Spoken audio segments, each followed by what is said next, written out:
जय श्री कृष्णा। आज से मैं आपको गीता का अध्याय सुनाना शुरू करूंगी। आज पहला अध्याय है, सुनो। धृतराष्ट्र बोले, हे संजय, धर्मभूमि कुरुक्षेत्र में इकट्ठे हुए युद्ध की इच्छा वाले मेरे और पांडु के पुत्रों ने क्या किया।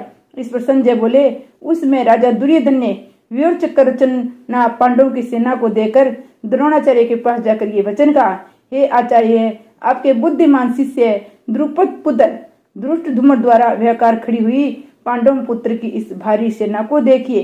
इस सेना में बड़े बड़े धनुष वाले युद्ध में भीम और अर्जुन के समान बहुत से शूरवीर है, जैसे सात्विक विराट महारथी राजा द्रुपद और धृष्ट केतु चेकिस्तान और बलवान काशीराज पुरोजित कुंती भोज और मनुष्य में श्रेष्ठ सभ्य और पराक्रमी युद्धामन्य और बलवान उत्मोजा सुभद्रा पुत्र अभिमन्यु द्रौपदी के पांचों पुत्र ये सभी महारथी है। हे ब्राह्मण श्रेष्ठ, हमारे पक्ष में जो जो प्रधान है उनको आप समझ लीजिए। आपके जानने के लिए मेरे सेना के जो जो सेनापति है उनको कहता हूँ। एक तो स्वयं आप और पिता में भीष्म तथा कर्ण संग्राम विजयी कृपाचार्य तथा वैसी अश्वत्थामा विकर्ण और सोमदत्त का पुत्र भूरिश्रवा था और भी बहुत से शूरवीर अनेक प्रकार के शास्त्र अस्त्रों से युक्त मेरे लिए जीवन की आशा को त्यागने वाले सब के सब युद्ध में चतुर है। भीष्म पितामह द्वारा रक्षित हमारी वह सेना सब प्रकार से अजय है। भीम द्वारा रक्षित इन लोगों की ये सेना जीतने में सुगम है, इसलिए सब मोर्चों पर अपनी अपनी जगह स्थित रहते हुए आप सब के सब निस्संदेह भीष्म पिता की सब ओर से रक्षा करें। इस प्रकार द्रोणाचार्य से कहते हुए दुर्योधन के वचनों को सुनकर कौरव में वर्द बड़े प्रतापी पितामह भीष्म ने उस दुर्योधन के हृदय में हर्ष उत्पन्न करते हुए ऊंच स्वर से सिंह की नाद के समान गर्ज कर शंख बजाया। उसके उपरांत शंख और नगारे तथा ढोल मृदंग नरसिंह आदि बाजे एक साथ ही बजे। उनका वह शब्द बड़ा भयंकर हुआ।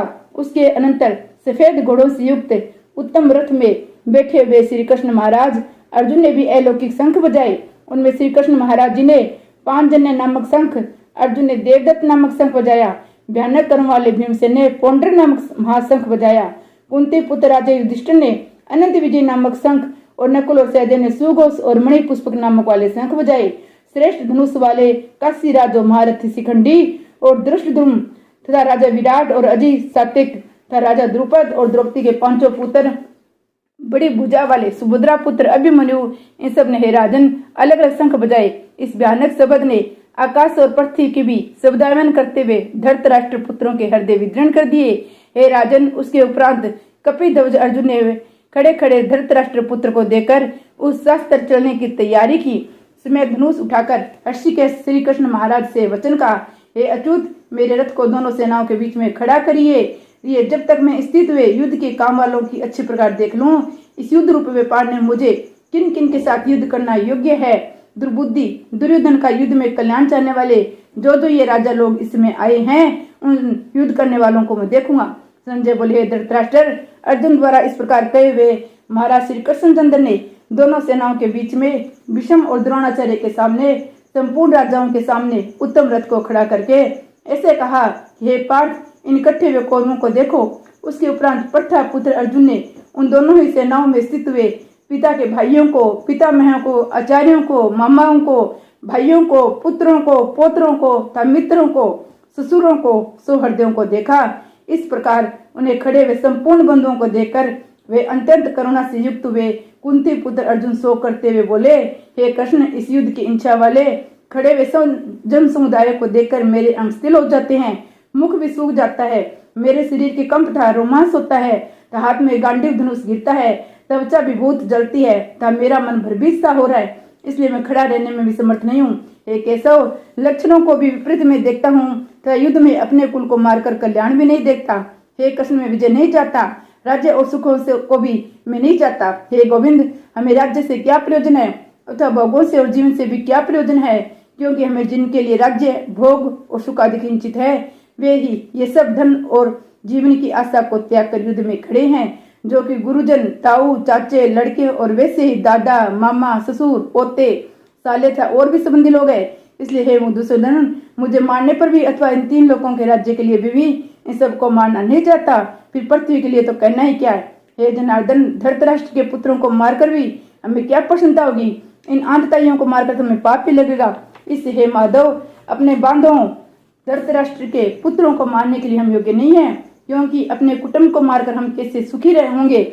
यद्यपि लोभ से भ्रष्टचित हुए ये लोग कुल के नाश करते दोस्त को और मित्रों के साथ विरोध करने से पाप को नहीं देखते हैं, परंतु हे जनार्दन, कुल के नाश करने से दोष को जानने वाले हम लोगों को इस पाप से हटने के लिए क्यों नहीं विचार करना चाहिए, क्योंकि कुल के नाश होने से सनातन कुल धर्म नष्ट हो जाते हैं। धर्म के नाश होने से संपूर्ण कुल का पाप दबा लेता है तथा हे कृष्ण, पाप के अधिक बढ़ जाने से कुल की स्त्रियां दूषित हो जाती है और हे वैष्णव, विश्व स्त्रियों के दूषित होने पर वर्ण संकर उत्पन्न होता है। वह वर्ण संकर कुल घातियों को कुल को नरक में ले जाने के लिए होता है। लोग कोई पिंड और जल की क्रिया वाले स्पित लोग भी गिर जाते हैं और इन वर्ण संकर कारण दोषों के कुल घातियों को सनातन कुल धर्म जाति धर्म नष्ट हो जाता है। थे जनार्दन, नष्ट हुए कुल धर्म में मनुष्यों को अनंत काल तक नरक में वास होता है, ऐसा हमने सुना है। ऐहो शोक है कि हम लोग बुद्धिमान होकर भी महान पाप करने को तैयार हुए हैं, जो कि राज्य और सुख लोभ से अपने कुल को मारने के लिए उद्यत हुए हैं। यदि हम शास्त्र रहित न्याय सामना करने वाले शास्त्रधारी धृतराष्ट्र के पुत्र रण में मारे तो वह मारना भी मेरे लिए अति कल्याणकारक होगा। संजय बोले, रणभूमि में शोक से उद्विग्न मन वाले अर्जुन इस प्रकार कहकर बाण से धनुष को त्याग कर रथ के पिछले भाग में बैठ गए। श्री कृष्ण भगवान ने की जय। पहला अध्याय समाप्त हुआ। पहले अध्याय सुनने का मैं आपको महत्व में सुनाऊंगी। पार्वती जी ने कहा, हे भगवान, आप सब तत्वों के ज्ञाता है। आपकी कृपा से मुझे श्री विष्णु संबंधी नाना प्रकार के धर्म सुनने को मिले, जो समस्त लोग का उद्धार करने वाले हैं। देवस, अब मैं गीता का महत्व में सुनना चाहता हूँ, जिसके श्रवण करने से श्री हरि में भक्ति बढ़ती है। महादेव जी बोले, जिनका श्री विग्रह अस्सी के फूल के भांति श्याम वर्ण का है, पक्षी राज गरुड़ जिनके वाहन है, जो अपनी महिमा से कभी च्यूत नहीं होते, तसेंस नाग की सैया पर शयन करते हैं, उन भगवान महाविष्णु की हम उपासना करते हैं। एक समय की बात है, सूर्यदित्य के नाशक भगवान विष्णु शेषनाग के रमणीय आसन पर सुख पर विराजमान थे। उस समय समस्त लोगों को आनंद देने वाली भगवती लक्ष्मी ने आदर पूर्वक प्रश्न किया। लक्ष्मी जी ने पूछा, भगवान, आप संपूर्ण जगत का पालन करते हुए भी अपने ऐश्वर्य के प्रति उदासीन से होकर श्री क्षीर सागर में नींद ले रहे हैं, इसका क्या कारण? श्री भगवान बोले, सुमुखी, मैं नींद नहीं लेता हूँ, अपितु तत्व अनुसरण करने वाले अंत दृष्टि के द्वारा अपने ही महेश्वर तेज का साक्षात्कार कर रहा हूँ। देवी वही तेज है जिसका योगी पुरुष कुशांग्र बुद्धि के द्वारा अपने अंतकरण में दर्शन करते हैं, जिसे मीमांसक विद्वान वेदों का सार तत्व निश्चित करते हैं। वह महेश्वर तेज एक अजर प्रकाश स्वरूप आत्म रूप रोग शोक से रहित अखंड आनंद का पुंज निस्पंद है और द्वैत रहित है। इस जगत का जीवी उसी के धीन है, मैं उसी का अनुभव करता हूँ। देवेश्वरी, यही कारण है कि मैं तुम्हें नींद लेता सा प्रतीत होता हूँ। श्री लक्ष्मी जी ने कहा, हे ऋषिकेश, आप योगी पुरुषों के ध्येय हैं, आपके अतिरिक्त भी कोई ध्यान करने योग्य तत्व है, ये जानकर मुझे बड़ा कौतूहल हो रहा है। इस चराचर जगत की सृष्टि और संहार करने वाले स्वयं आप ही है, आप सर्वसमर्थ है। इस प्रकार की स्थिति में होकर भी यदि आप उस परम तत्व से भिन्न है तो मुझे उसका बोध कराइए। श्री भगवान बोले, हे प्रिय, आत्मा का स्वरूप द्वैत और अद्वैत से पृथक, भाव और अभाव से मुक्त, आदि और अनंत से रहित है। शुद्ध ज्ञान के प्रकाश से उपलब्ध होने वाला परमानंद स्वरूप होने के कारण एकमात्र सुंदर है, वही मेरा ईश्वरीय रूप है। आत्मा का एकत्व ही सबके द्वारा जानने योग्य है। गीता शास्त्र में इसी का प्रतिपादन हुआ है। अमित तेजस्वी भगवान विष्णु के ये वचन सुनकर लक्ष्मी देवी ने शंका उपस्थित करते हुए कहा, भगवान, यदि आपका स्वरूप स्वयं परमानंद और मन वाणी की पहुंच के बाहर है तो गीता कैसा उसका बोध कराती है? मेरे इस संदेह का आप निवारण कीजिए। श्री भगवान बोले, सुंदरी सुनो, मैं गीता की अपनी स्थिति का वर्णन करता हूँ। कर्मस 5 अध्यायों को तुम 5 मुख जानो, 10 अध्यायों को 10 भुजाएं समझो, 1 अध्याय को उदर, 2 अध्यायों को चरण कमल जानो। इस प्रकार ये 18 अध्यायों की वाही ईश्वरीय मूर्ति ही समझनी चाहिए। ये ज्ञान मात्र से महान पातकों का नाश करने वाली है। जो उत्तम बुद्धि वाला पुरुष गीता के 1 या आधे अध्याय का अथवा 1 या आधे चौथाई श्लोक का भी प्रतिदिन अभ्यास करता है, वो सुश्रमा के समान मुक्त हो जाता है। लक्ष्मी जी ने पूछा, देव, सुश्रमा कौन था? किस जाति का था? किस कारण से उसकी मुक्ति हुई? श्री भगवान बोले, प्रिय, सुश्रमा बड़ी खोटी बुद्धि का मनुष्य था। पापियों को तो वह शिरोमणि था। उसका जन्म वैदिक ज्ञान से शून्य एवं क्रूरता पूर्ण कर्म करने वाले ब्राह्मणों के कुल में हुआ था। वह न ध्यान करता, न जप, न होम करता था, न अतिथियों का सत्कार। वह लंपट होने के कारण सदा विषयों के सेवन में आसक्त रहता था। हल जोतता और पत्ते बेचकर जीविका चलाता था। उसे मंदिरा पीने का व्यसन था, वह मांस भी खाया करता था। इस प्रकार उसने अपने जीवन का दीर्घ काल व्यतीत कर दिया। एक दिन मूढ़ बुद्धि सुश्रमा पत्ते लाने के लिए किसी ऋषि की वाटिका में घूम रहा था। इसी बीच में काल रूपधारी काले सांप ने उसे डर लिया। सुश्रमा की मृत्यु हो गई। तदनंतर वह अनेक नरकों में जा वहां की यातनाएं बोकर मृत्यु लोक में लौट आया और वहां बोझ ढोने वाला बैल हुआ। उसी समय किसी पढ़ने और जीवन के आराम से व्यतीत करने के लिए उसे खरीद लिया। बैल ने अपनी पीठ पर पंख का भार ढोते हुए कष्ट से 7-8 वर्ष बिताए। एक दिन पंगु ने किसी ऊंचे स्थान पर बहुत देर तक बड़ी तेज के साथ बैल को घुमाया। इससे वह थक कर बड़े वेग से पृथ्वी पर गिरा और मूर्छित हो गया। उसमें वहां कौतूहलवश आकृष्ट बहुत से लोग एकत्रित हो गए। उस जन समुदाय में किसी पुण्यात्मा व्यक्ति ने उस बैल का कल्याण करने के लिए उसे अपना पुण्य दान किया।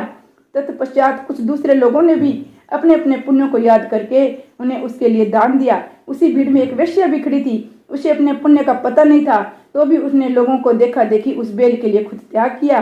तदनंतर यमराज के दूत उस मरे हुए प्राणी को पहले यमपुरी ले गए। वहां ये विचार कर कि ये वेश्या के दिए पुण्य से पुण्यवान हो गए, उसे छोड़ दिया गया। फिर वह भूलोक में आकर उत्तम कुल और शील वाले ब्राह्मणों के घर में उत्पन्न हुआ।